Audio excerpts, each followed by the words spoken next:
right, so what are we going to be talking about today? Well, we thought instead of introducing the story, let's bring in a little flavor. So all of our viewers right now, indulge me a little bit, all right?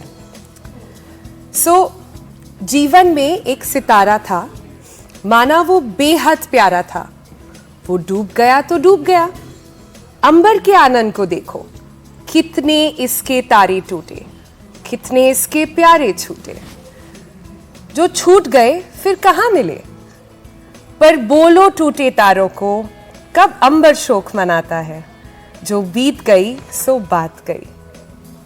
What was that all about? It was beautiful, but give us a little context.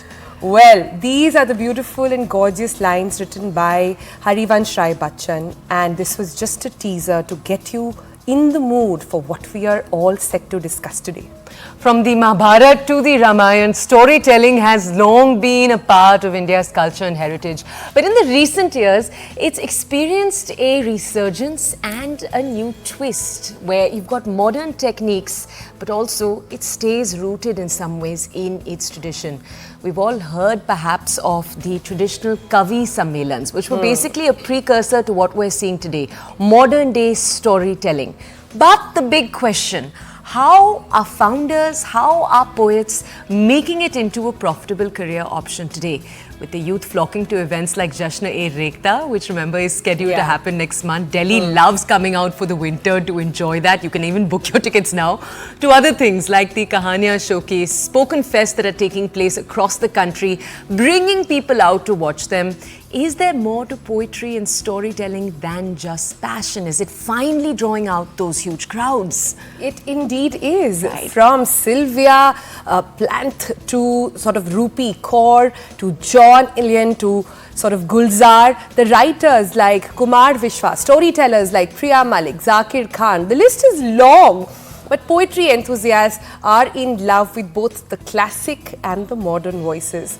The poetry community is expanding rapidly, much like the stand-up comedy scene as well in the circuit. And today, poetry open mics are held not just in Mumbai or Delhi, if that's what you're thinking, but also gaining momentum in regional languages across India and also across the globe. Indian storytellers are in huge demand. So on that, let's introduce, enough of us indulging, let us introduce our guests who are storytellers themselves and also in the business of storytelling. With us in the Delhi studio today is Kopal Khanna. She is the founder of Tape a Tale and provides a space for creative storytellers to tell their stories while also offering them brand collaboration, artist management as well. Also in the Mumbai studio with us, standing by, is Amandeep Singh. He's a storyteller as well.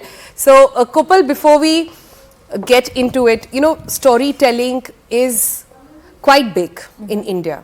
For a lot of people who are waking up to this story right now, you've been living under a rock, because if you are on social media, you must have seen these beautiful kahanis being told. But just give us a sense of how big is it? Oh, first of all, I have to snap for your poetry. That's what we do. When somebody performs, we all snap. So well done on that poetry. It's one of my favorite pieces. How sweet. Well, the market is massive. I mean, we are, as just Tape a Tale, sitting at 3 million subscribers. And just the users, if I give you a number, we are looking at around 600 million users of both like vernacular languages and the content that we are creating right now. So the opportunity is massive, and it kind of, you know, goes into the space of A, performance, B, brand collab. So we're looking at marketing as well.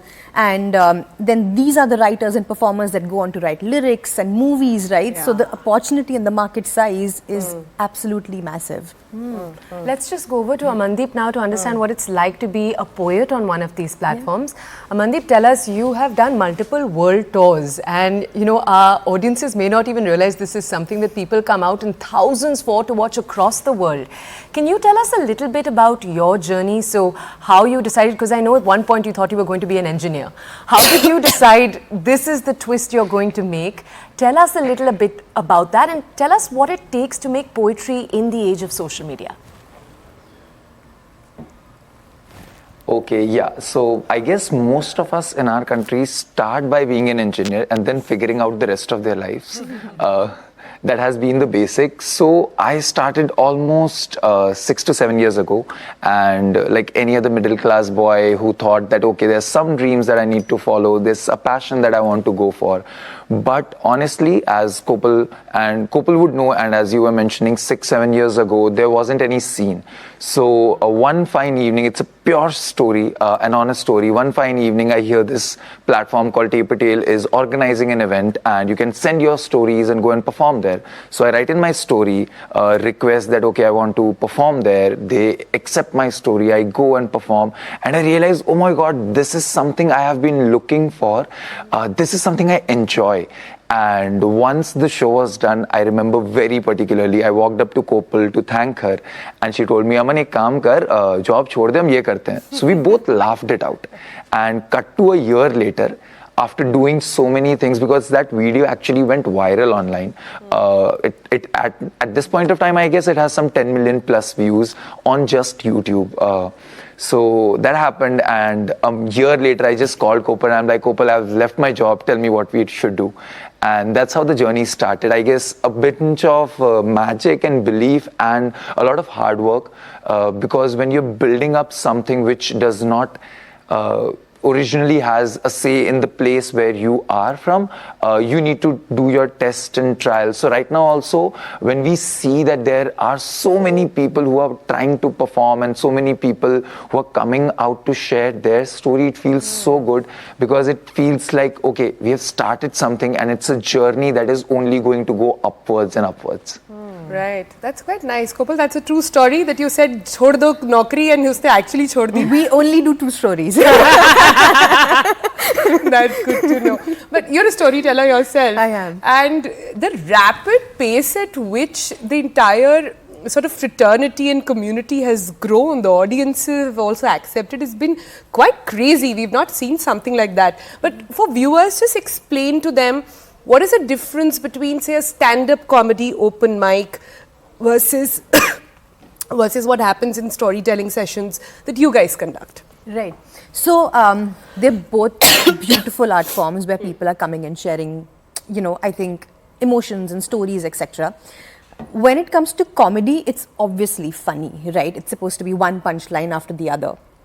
But a comedian like Zakir Khan calls himself a storyteller, right? Because he is doing that beginning, middle, end story. He's taking you through a ride, right? He's making you laugh, then he's making you cry, then he's making you laugh again. And it's a whole roller coaster of feelings and emotions, right? And I think that's the core of what we as storytellers do. When you come to our shows, you will sit back. I always start my shows with that. You will leave the show with a lot of gratitude in your heart. And you will feel like you're sitting on a roller coaster because you laugh. You'll cry, you'll smile, you know, you'll feel all of that. You'll be holding the person sitting next to you, you know, if it's your partner or your mother, you'll just hold their hand, because you're just being so honest on that stage when you're telling your story, that people resonate and it just relates, you know.